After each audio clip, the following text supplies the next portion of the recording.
श्रीराम.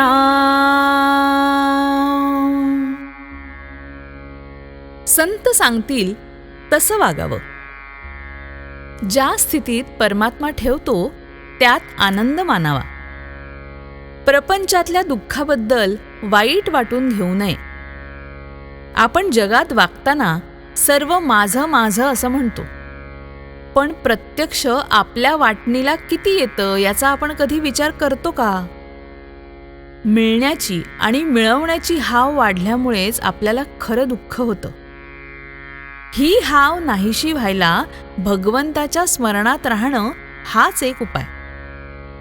मी भगवंताचा आहे ही जाणीव ठेवून वागावं. भगवंताकडे चित्त गुंतवून ठेवणं हाच खरा धर्म मानावा. जगाला फसवू नये आणि जगाकडून फसलं जाऊ नये.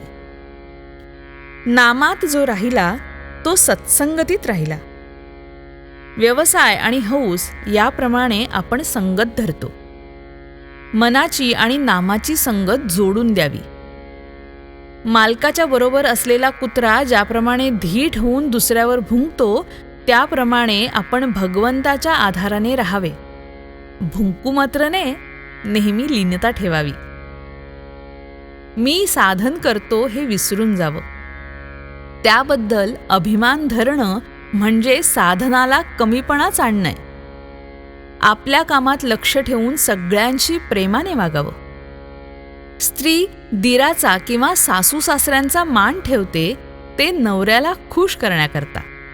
तसं भगवंताला ज्या रीतीने समाधान होईल त्याप्रमाणे आपण वागावं. डॉक्टरला जर आपण त्या काळ्या बाटलीतलं औषध मला का देत नाही असं म्हटलं तर तो ज्याप्रमाणे तुला तो रोग नाही असं उत्तर देतो त्याप्रमाणे संत ज्याची त्याची वृत्ती ओळखून मार्ग सांगत असतात.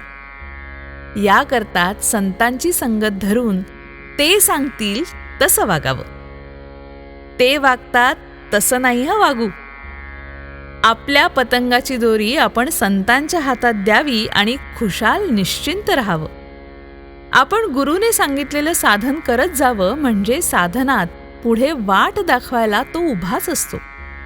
जिथे 2 वाटा फुटतात तिथपर्यंत या म्हणजे तिथे गुरु उभा आहेच. पण उगीच काही न करता पुढे काय आहे हे विचारण्याने काय होणार आहे? संतांनाच वेदांचा खरा अर्थ कळला.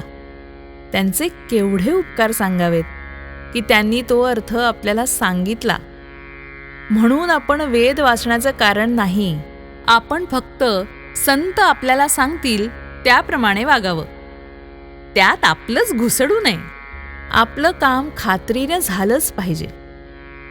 पाणी गोठून बर्फ बनतं. बर्फाच्या आत बाहेर जसं पाणी असतं तसं तो आत बाहेर भगवंताच्या प्रेमाने ओथंबलेला असतो. त्याला संत म्हणतात. असे संत फक्त नामस्मरणाने जोडता येतात. श्रीराम.